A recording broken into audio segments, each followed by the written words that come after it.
오늘 저는 본문 말씀 로마서 8장 28절 말씀을 중심으로 나는 모든 것으로 인하여서 감사하는 이유가 무엇인가? 모든 것으로 인하여서 감사하는 이유는 라고 하는 제목으로 하나님의 말씀을 선포하겠습니다. 늘 추수감사절이면 또 맥주감사절이면 감사하는 이유에 대해서 또 감사의 유익에 대해서도 말씀을 나눕니다만은 우리가 80평생을 아니면 90평생을 살면서도 행복해하고 감사하는 시간들을 측정해 보니까 80년에 90년에 단 4주 한 달밖에 80을 살아도 한 달밖에 감사하는 시간, 행복하는 시간은 한 달밖에 되지 않는다는 거예요. 그럼 반대로 나머지는 뭐냐?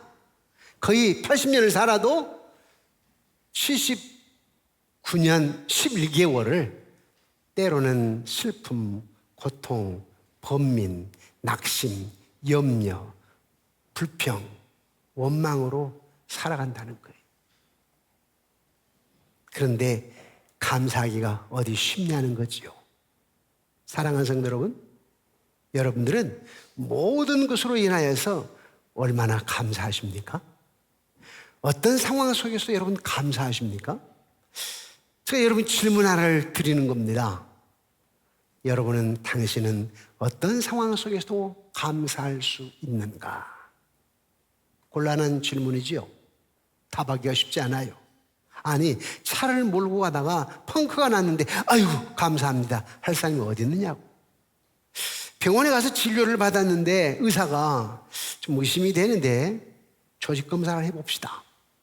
조직검사를 해놓고 2주간을 한 달간을 기다렸다고요. 기다리면서 감사할 사람이 어디 있고 나중에 결과가 나오는데 암이라네. 그때 감사할 사람이 어디 있습니까? 자녀를 먼저 보냈는데 그때 감사할 사람이 어디 있습니까? 그러나 성경은 범사에 감사라고 얘기합니다. 우리의 상식을 떠나는, 이해를 떠나는, 합리적인 사고를 떠나는 감사, 범사에 감사하래요. 우리 에베소 5장 20절 말씀을 우리 함께 읽어보실까요? 먼저 에베소 5장 20절 함께 읽어봅니다. 시작. 범사에 우리 주 예수 그리스도의 이름으로 항상 아버지 하나님께 감사하며.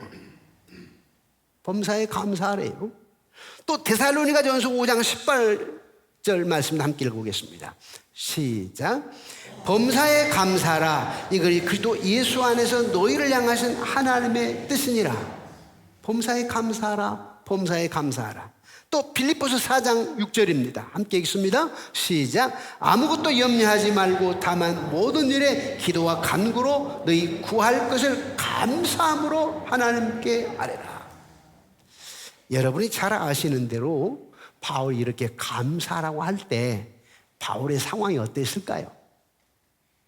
우리 인간적으로 행복했고 풍요로웠고 안전을 누리는 상황이었을까요? No, 절대 아닙니다. 어떤 상황이었냐면 바울이 사형 판결이 거의 확실시 공론화되어 가지고 어느 순간 죽임을 당할지 지금 죽임을 기다리고 있는 시간이에요. 죽임 당함을 기다리는 순간에 바울은 하나님께 감사하라, 범사에 감사하라 라고 얘기합니다. 믿음의 능력이 아니고는 감당할 수 없는, 감사할 수 없는 성령의 충만함을 잊지 않고서는 도저히 자기 힘으로는 감사할 수 없는 그런 상황 속에서 바울은 감사하라, 범사에 감사하라. 여러분, 나 같으면 감사할 이유가 없을 것 같은데 감사하는 사람들의 감사의 이유를 들어보면 이렇게 말해요. 목사님, 많은 것은 없어졌어도 그래도 남아있는 게 있잖아요. 우리 목사를 위로하는 사람이 있어요. 목사님, 교통사고가 나서 차가 망가지긴 했지만은 몸은 그래도 크게 다친 데가 없어서 감사해요. 오히려 목사를 깜짝 놀라게 해요. 목사님, 한쪽 발이 부러졌는데요, 다른 쪽은 그래도 성합니다. 괜찮습니다. 그리고 몇 개월 있으면 다 나아요, 목사님. 오히려 목사를 위로한 분들이 있어요. 없어진 것보다 남아있는 것이 더 많기 때문에 감사해요. 이런 분들이 있어요. 잘못된 것보다도 유지되고 있는 것이 있기 때문에 감사합니다. 이런 분도 있어요. 내가 힘들지만 나보다 더 힘든 사람이 더 많거든요 하면서 감사해야 하는 사람이 있습니다. 여러분이 아무리 힘들다고 해도 대한민국에 살고 있다면 적어도 세계 상위 몇 프로 안에 든 부자입니다. 혹시 여러분 아십니까? 지금 우리 장로님 한 분이 스리랑카의 집사님 한 분이 라오스에 가셨다가 한 분은 잠깐 오셨고 한 분은 아직 계시지만 그분들이 하나같이 얘기를 해요. 와, 한국이 이렇게 잘 사는 걸. 스리랑카, 라오스에 가보니까 야, 정말 못 살아요. 그래요. 저도 동남아를 이렇게 선교 현장에 가게 되면 야, 대한민국 정말 부자 나라다. 에? 아니, 여러분이 그렇다니까요. 대한민국 국민이라면 여러분들 지금 힘들다고 해도 세계 상위 몇 프로 아는 부자들이에요, 부자들. 하지만 여러분은 그런 이유 때문에 감사하는 것보다도 더 중요하게 범사에 감사할 이유가 뭐냐? 그것은 여전히 하나님이 나의 하나님이기 때문에. 아멘이십니까? 어떤 일이 벌어진다 해도 하나님의 사랑에서 내가 끊어진 것이 아니라 여전히 하나님이 나를 사랑하고 계시기 때문에 감사하는 거예요. 로마서 8장 38절 39절에 이렇게 얘기하고 있죠. 내가 확신하노니 사망이나 생명이나 천사들이나 권세자들이나, 다음부터는 같이 읽어볼까요? 현재일이나 장래일이나 능력이나 높음이나 기쁨이나 다른 어떤 피조물이라도 우리를 우리 주 그리스도 예수 안에 있는 하나님의 사랑에서 끊을 수 없으리라. 이것 때문에 감사하는 겁니다. 모든 것을 다 잃어버려도, 모든 것이 다 끊어져 버린다 할지라도 그것이 하나님이 나를 버리시다라고 하는 의미가 아니고, 우리가 정말 힘들고 고통스러운 일을 만난다 할지라도 하나님이 나를 버리셨다라고 하는 의미가 아니다. 하나님은 그때도 나와 함께 하시며 나를 사랑하신다라고 하는 사실입니다. 여러분 아멘이십니까? 네. 쉽지는 않아요. 그게 믿음 있는 사람만 가능해요. 믿음의 힘으로, 성령의 능력으로 가능한 겁니다. 옛날 영국의 루이스 황제가 시골을 순찰하다가 물레방앗간에서 한 노인이 즐겁게 노래 부르는 것을 듣고 있었어요.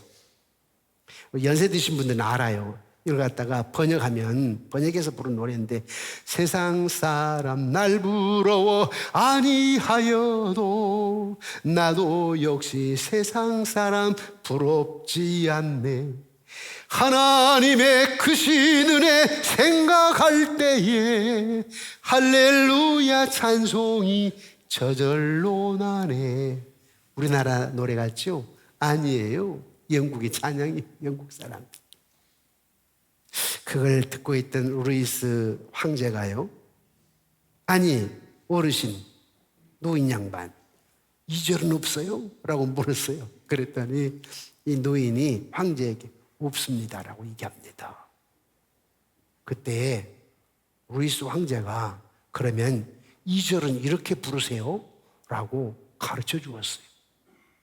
세상 사람 날 부러워 아니하여도 영국 황제 루이스가 부러워하네.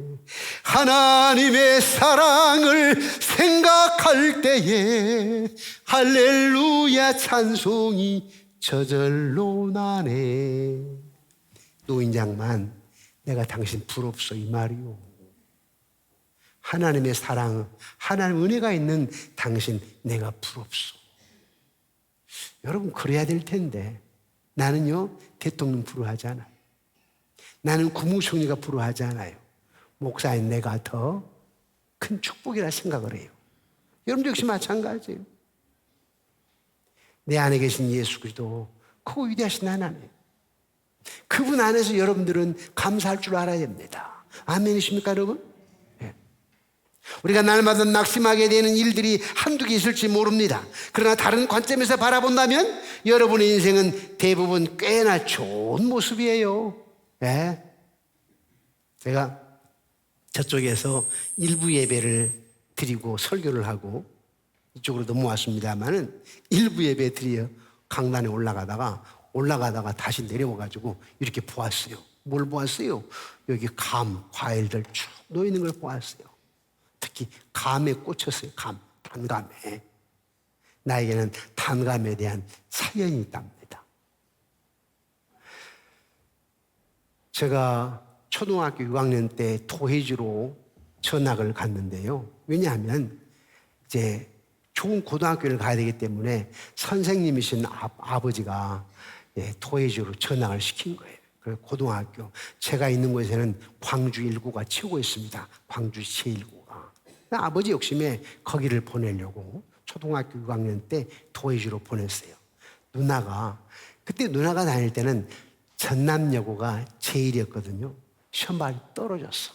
그래서 후기로 광주 여상을 간 거예요. 옛날에는 제일 좋은 고등학교를 떨어지면 남자는 상고, 여자는 여상을 갔어요. 그러니까 이제 누나가 광주 여상을 갔지요. 그래서 이제 누나가 자취를 하는데 아버지가 저를 보냈어요. 공부를 해서 중학교를 다니고 광주 1고를 가라고. 오늘 여기 안 오셨는데 우리 교회 협동 목사님 박영실 교수님이 나보다 1년 선배야. 1살 많고 1년 선배고 그분까지 광주 1고 시험을 봤어. 나 때 박지만 때문에 그냥 평준화 뺑뺑이 바뀌어버렸어. 우리 아버지의 꿈이 사라졌어. 그래서 제가 이제 자취를 하는데 그 옆방에 자취방 옆방에 광주여고를 다니고 또 형아는 한 분 남자는요 조선대학교 ROTC 그 장교 ROTC 훈련 받고 있었어요. 단복을 입고. 그런데 그분들이 교회를 다녔어. 나는 그때 교회 안 다녔어요. 누나도 교회를 안 다니고 나도 안 다니고. 그런데 그 형이 탁 기타 치는 모습이 아름다웠어요. 기타 치면서 찬송하고 이렇게 하던데 아름다워 보였어요. 그런데 문제는 뭐냐면 제가 학교 갔다 왔는데 두 분이 단감을 깎아 먹고 있어요. 단감. 그러면 이게 이제 어린 중학생이 오면 내가 형님 그러거든. 그런데 그 단감 한쪽으로 안 주네. 이야, 자기들만 먹어. 아니, 방 앞에 마루에 앉아 있으면서 깎아 먹으면서 그때 어린 나의 생각은 예수 믿는 사람 못됐다. 교회 가면 안 돼. 그렇다니까요. 그 영향이 그 다음에 누나가 성경책을 어떻게 얻어가지고 교회를 가는데 내가 누나 거 성경책을 빼앗아가지고 던졌다니까. 버릇없이 누나 거를. 왜? 교회가 싫으니까. 저런 사람 같으면 교회 다니면 안 돼. 그랬던 거 내 마음속에는 중학생의 마음속에. 그래서 단감에 맺힌 사연이 있어요. 그런데 올라가다 보니까 단감이 이렇게 쌓여 있더라고. 그래서 내가 주춤 멈췄다니까. 이야, 얼마나 감사하는지. 얼마나 여러분 지금 풍요로워요. 30년, 40년 전으로 돌아가 봐요. 그때는 저희 집안이 안 믿었기 때문에 제사상에 사과 한쪽 얻어먹는 1년 걸려. 그렇죠? 그때 귤이 있기는 있었죠. 제사 지낼 때 한쪽. 귤 어머니가 장에 가서 2개 사와, 2개. 제사 지내려고. 사과 2개, 귤 2개, 밤, 이렇게. 그러면 사과 한쪽 얻어먹는 게 얼마나 어려운데. 지금은 다 늘려있어. 4, 50년 전으로 보면 얼마나 여러분 풍요로워요. 감사할 것밖에 없어요, 지금. 아니, 외국에 비해봐요. 여러분 얼마나 감사할 일이 많은지.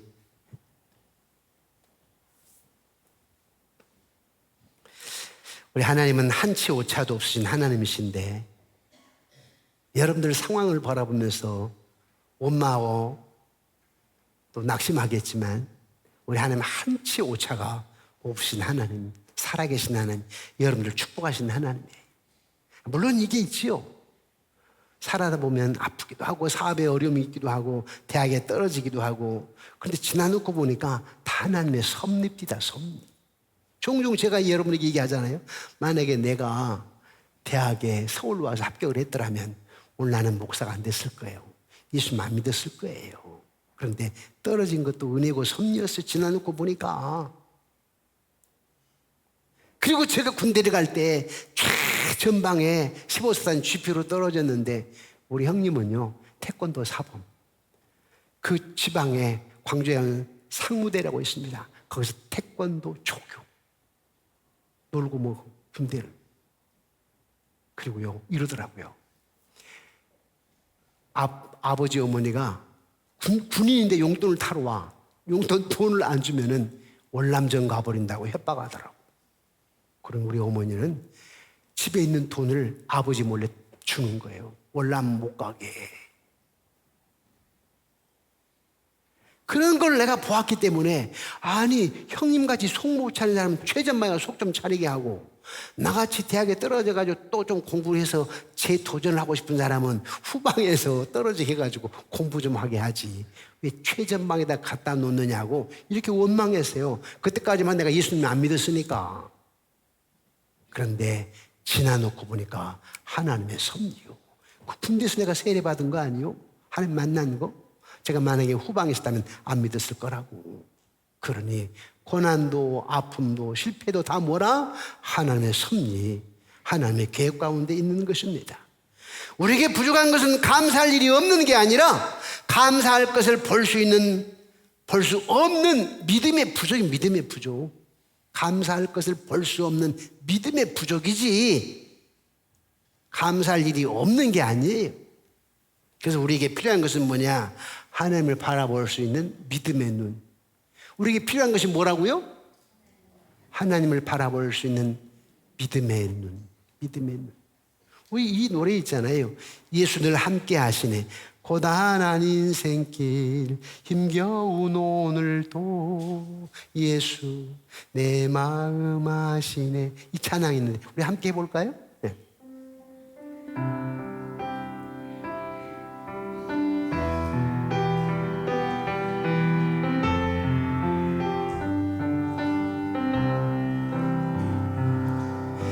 고단한 인생길 힘겨운 오늘도 예수 내 마음 아시네. 지나간 아픔도 마주할 세상도 예수 내 마음 아시네. 다시 한번 고단한 인생길 고단한 인생길 힘겨운 오늘도 예수 내 마음 아시네. 지나간 아픔도 마주할 세상도 예수 내 마음 믿음의 눈 들어 주를 보리.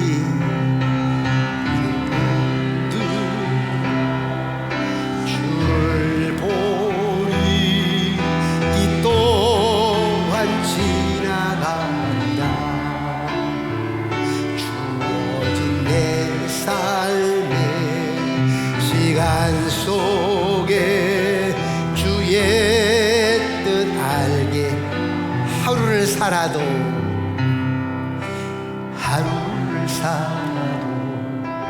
기쁨으로 가리. 예수 늘 함께 하시니 후회도 염려도 온전히 맡기리. 예수 늘 함께 하시니 믿음의 눈 들어 주를 보리. 이 또한 지나가리라.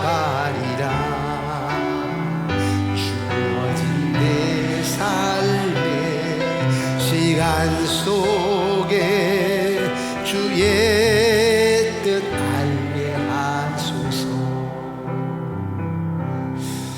목회자로서 여러분들의 모습을 보면서 가슴을 쉴 때가 많이지요.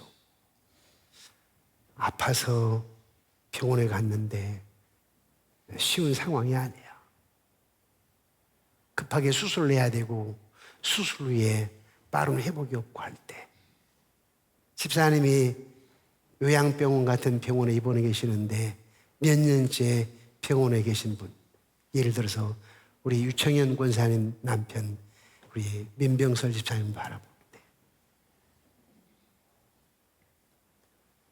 정김 권사님 남편 김한택 집사님 요즘 병원에 못 오고 집에 계시면서 낮에는 그 요양병원에 가셨다가 오후에 집에 오시고, 이금순 권사님이 지금 암으로 치료를 받고 집에 계시면서 갈수록 헬스계좌 가실 때, 수세계좌 가실 때, 이미 세상 떠나셨지만은 우리 권사님 남편들 이렇게 지난 날 보면서 가슴 아파하고 기도가 할 때가 많이지요. 어쩔 때는 우리 권사님 마음대로 안 될 때, 집사님 마음대로 안 될 때, 또 목사가 생각해도 목사 마음대로 안 될 때가 없지 않아 있습니다. 그때 목사는 기도할 때 하나님 우리 권사님에게 믿음의 눈을 허락하여 주옵소서. 아픈 본인에게 하는 믿음의 눈을 허락하여 주옵소서. 이 땅의 삶으로 끝나버린 것도 아니고 영원한 천국이 있다는 것도 소망을 갖게 하옵소서. 원망하거나 불평하거나 낙심하지 않게 하시고 부름의 상급을 바라볼 수 있는 그런 믿음의 눈을 허락하옵소서. 제 핸드폰에는 이제는 공이 되셨고 천국에 계시지만은 사진이 있어요.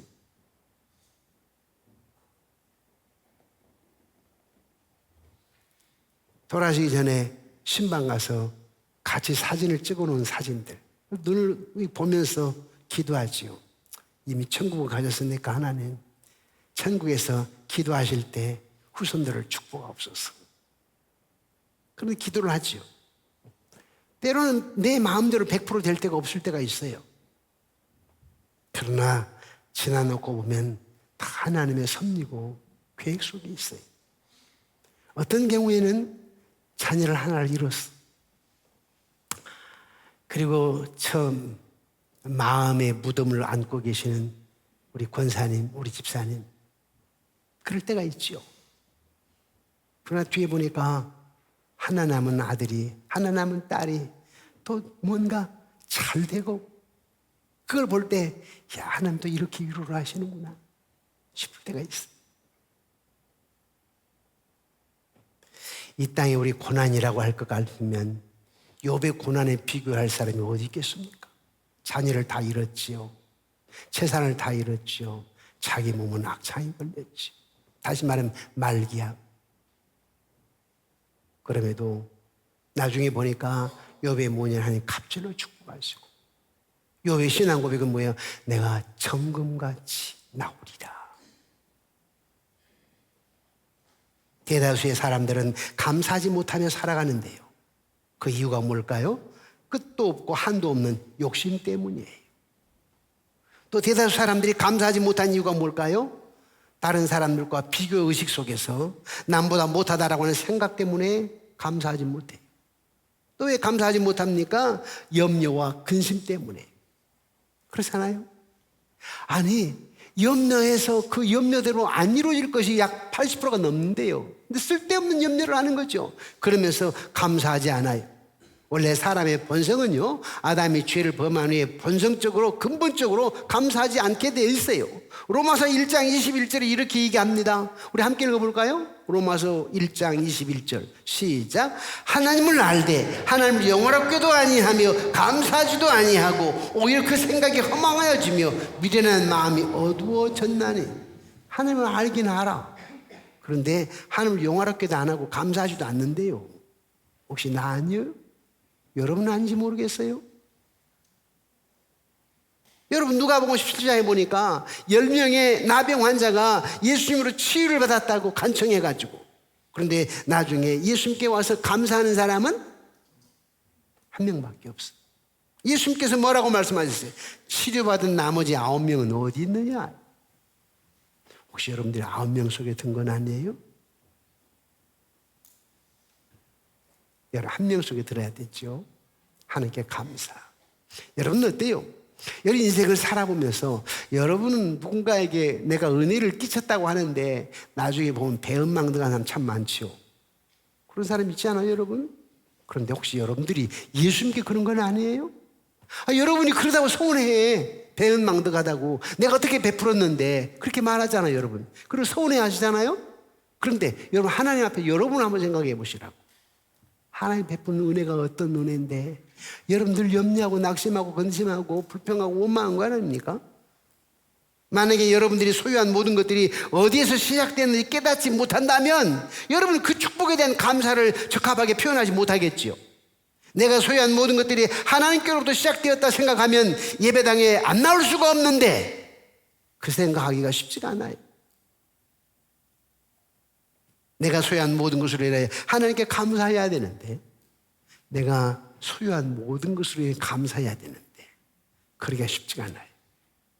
그래서 하나님은 오늘 또 여러분 작년에도 비슷한 내용의 설교를 들으셨을 거라고. 감사의 유익, 감사의 이유, 감사의 결과 이 절기 때 뻔해요. 사실은. 사실 목사는요 절기 설교 어려워. 내가 개척해서 32년 동안 추수감사절, 맥주감사절, 추수감사절 거의 비싼 설교한 거 아닙니까? 그런데 우리는 별로 감사가 없어요. 가끔 저는 이런 생각을 해보거든요. 거의 30년 동안 이 종의 설교를 듣고 오신 저 권사님 대단하시다. 그걸 보내 감사해. 내가 부목사 때 그랬거든요. 부목사를 있어봐야 한 3, 4년 있는 거 아니에요? 3, 4년 부목사를 있으면서도 담임 목사님 설교, 목사님 저 소리 또 가시네. 그랬다니까요, 내가. 3, 4년 안에. 그런데 여러분들 중에는 30년, 32년 동안 설교 드신 분 계시잖아요. 우리 옥장님도 마찬가지고, 우리 이경신 군사도 마찬가지고, 거의 30년 넘게 설교 들은 거 아니에요?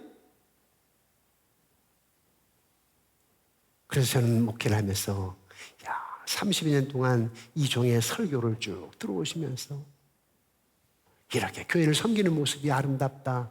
감사하지, 감사. 내가 부목사에 있었을 때 이명숙 권사님 등등 다 거기서 오신 분들 아니에요? 몇 분은 나중에 개척하고 몇 년 뒤에 오셨어.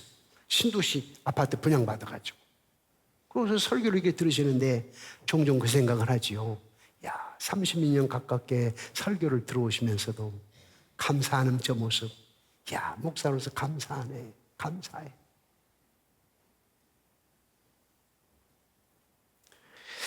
하나님의 뜻대로 부르심을 입은 자들에게 모든 것이 합력하여 선을 이루기 때문에 감사하는 거예요. 하나님의 부르심을 입은 자들에게는, 하나님의 뜻대로 부르심을 입은 자들에게는 지나고 모든 것이 합력하여 선을 이루었어. 감사해. 제가 요즘 좀 감사가 좀 넘치고 있어, 사실은. 왜 그러냐면 생각지 못했는데요. 2주 전 금요일이었어요. 83세 되신 목사님 한 분을 제가 금요 기도에 강사로 초청했다고. 왜? 2002년도에 월드컵 경기대 단장이셨거든. 그래서 많은 그 프로 선수들이 알지. 해외에 나가 있는 태권도 사범들 또 프로축구 선수들 다 이분이 기도해주고 또 축복해주고 그래서 많은 분들을 알고 있어요. 그래서 우리 젊은이들 예배, 헌신 예배 때 일부러 나이는 많으시지만은 의미가 있으니까 오셨어요. 생각지도 못했는데 설교를 하시다가 여러분 담임 목사님이 총회장 돼야 된다고 얘기를 하잖아요. 벌써 내가 너무 당황했어요. 저 얘기하면 안 되는데 하고 사실 크게 생각한 건 아니었기 때문에 이거 어떡하지? 하여튼 일단 그래서 이제 금요일날 2주 전에 금요일날 헌신 예배는 끝났어. 그 다음에 내가 우리 선임 장로님에게 물어보았어. 장로님, 사실 총회는 이런 흐름이 있는데 장로님 어떻게 생각하고? 사실 2, 3년 전부터 우리 총회는 저보고 총회장 해야 된다고 늘 얘기를 해왔거든요. 저는 거절했죠. 노 코멘트. 내가 생각한 것은 혹시 총장은 꿈을 꿔봤어요. 총신대학원의 총장은 내가 좀 꿈을 꿔봤고 또 일부는 목사님 좀 총장 하시오 하는 경우도 있었어요. 그러나 총회장은 별로 생각 안 했어요. 그리고 제일 총회장을 싫어하는 사람이 저기 계신 분 계셔. 가까이 사는 사람. 제일 무서워요. 목사님 총회장하면 집 나간다고 그래가지고 전 총회장 꿈도 안 꿨어요. 그리고 옛날에는 자기 교회 목사님 총회장 하면 좋아했어요. 근데 지금은 싫어하는 시대예요. 목사님 바쁘니까. 그래서 싫어해요. 그래서 제가 생각을 안 했어요. 근데 우리 장로님 그러세요. 목사님 많이 들었습니다. 우리 장로님 회사에 다니시는 그 회사의 사장님이 우리 교단의 장로 부총회장을 하셨거든요. 얘기를 들으신 거죠. 근데 장로님이 목사님 하나님 뜻이면 하셔야 되는 거 아닙니까? 고민이 많았어요. 근데 그것보다도 나에게 큰 어떤 쇼크를 준 것은 몇 개월 전부터 어느 그 인천에 있는 큰 교회가 있어요. 그 교회 목사님 내가 좀 존경해. 그런데 그 목사님이 은퇴를 하셨다고. 그 은퇴를 하셨는데 그 장로님들이 저에게 얘기를 하는 거예요. 목사님, 우리 교회 젊은 목사님으로 바뀌었는데요. 주보가 부족하대. 주보가. 그분은 쉽게 얘기를 하지만은 나는 당사자야. 나에게도 곧 임하니까. 근데 좀 쇼크를 받았어. 막 목사님이 바뀌어서 젊은 목사님은 그 주부가 바뀌었다가 장로님이 되게 좋아하네. 그때 내가 좀 생각이 좀 달라졌어요. 나도 곧인데 그럼 혹시 우리 장로님들도 그런 거 아니야? 이 생각을 해봤다니까요. 그리고 노회에 2달 전에 제가 16년 만에 또 노회장을 하게 됐어요. 노회가 안정이 안 되다 보니까 목사님 다시 노회장을 좀 맡아주시죠. 그래서 노회를 좀 안정시켜 주시죠. 내가 또 노회하냐? 이 나이에? 그러고 말았어요. 그런데 안 하면 안 될 상황이 돼가지고 내가 섬기자, 희생하자, 봉사하자 해가지고 자존심 내려놓고 노회장을 또 하게 됐지요. 그래서 동기 목사가 나보다 나이가 몇 살 많으니까 이번에 은퇴를 하셨어요. 그래서 노회 때 내가 설교를 했지요. 설교 끝나고 예배 끝나고 딱 내려왔는데 장로님들이 식사하는데 와가지고 목사님 또 속없이 이렇게 얘기하네. 목사님 은퇴하시고요. 젊은 목사가 이제 온 지 2달 됐는데 작년 1년 동안 한 가정도 등록한 사람이 없대. 그런데 새로운 목사님이 2달 전에 왔는데 오늘 이제 이침식은 했지만은 2달 전부터 몇 가정이 등록을 했대요. 그 말에 저를 좀 생각을 깊이 하게 만들었어. 나는 우리 교회가, 그래도 우리 교회는 성장하는 교회입니다. 코로나 때도 성장했고 코로나 이후에 성장하는 교회예요. 코로나로 인해서 한국 교회의 한 60% 교회가 완전히 30-40% 교인들이 떨어졌어요. 근데 우리 교회는 성장하는 교회거든. 그리고 앞으로 다분히 성장할 가능성이 있는 교회로 알고 있고, 제가 새벽마다 기도할 때 과천, 군포, 광명, 안양, 의왕, 안산, 수원 7개의 도시에 30km 내에, 30km 독산동까지야 30km 내에 안 믿는 자리 3분 양무교로 오게 하여 주옵소서. 교회를 정하지 못한 자도 오게 하여 주옵소서. 청년들이 오게 하여 주옵소서. 어린아이들 오게 하여 주옵소서. 이 3분 양문교회는 물론 서울은 아니고 경기도에 있지만 한국의 중심의 교회, 세계 중심되는 교회가 되게 없어서 기도해오고 있어요. 그래서 저는 4년 동안 좀 멋지게 목회를 하면서 교회를 갖다 그래도 한 3,000명은 돼야 되지 않겠나 하고 해왔던 사람이에요. 그런데 선후배들이 목사님 교단을 이렇게 놔두실 겁니까? 학교, 총신대학교, 총신대학원, 그리고 우리 교단, 당신들의 말로 우리 교단은 세계적으로 가장 큰 교단이에요. 목사 4만 명, 장로 4만 명, 그리고 장자교단으로 대한예수교회 장로의 합동.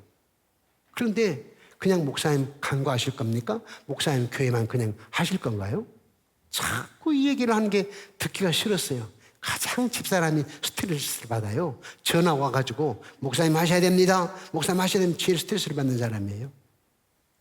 근데 우리 장로님, 선임 장로님이 하나님 뜻이면 목사님 하셔야 되는 거 아니에요? 그리고 우리 교회 은퇴 장로님, 정충남 장로님, 셋째 처남이요. 대우 자회사의 사장을 지내셨고, 그래서 전화를 했어요.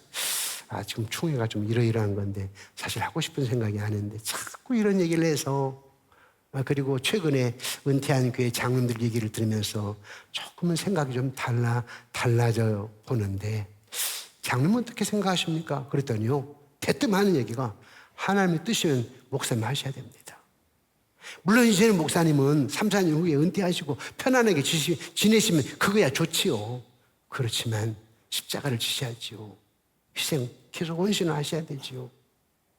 그래서 제가 받아들이고 했어요. 우리 장로님이 당회원들 또 얘기를 하시고 당회를 해보니까 100% 장로님들이 뭐라고 하시냐면 목사님 우리가 양쪽에 있기 때문에 아직 좀 빚이 있기 때문에 우리가 발벗고 목사님 하셔야 된다고 말을 못했지요. 체력과 장로님들은 안 계시기 때문에 목사님 총회 하신다고 말씀을 못 드리죠. 하지만 그걸 떠나 다른 차원이라면 다른 거라면 그 하나님 뜻이라면 하셔야 되는 거 아닙니까? 그래서 제가 받아들이기로 했지요. 그리고 총회에다가 선포를 했어요. 당회를 했는데 당회 결의로 하겠다. 그랬더니요. 우리 총회 목사님들이 총회에 희망이 없어서 내년부터 총회 안 간다고 하는 목사님들이 전화가 왔어요. 목사님, 나 다시 총회 갈 거예요. 왜요? 목사님이 총회장 출마하신다는 얘기를 들었는데 희망이 보여서 나 가야 되겠습니다. 돕겠대. 여기저기에서 목사님 돕겠대요. 얼마나 감사한지 생각지 못한 일이에요. 그러면서 동시에 한번 생각해봐요. 이야, 삼본 양문교회를 축복하시는구나.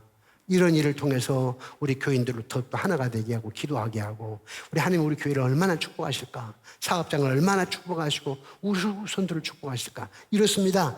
담임 목사를 영적인 이리도로 세우면 하나님 여러분들 축복하십니다.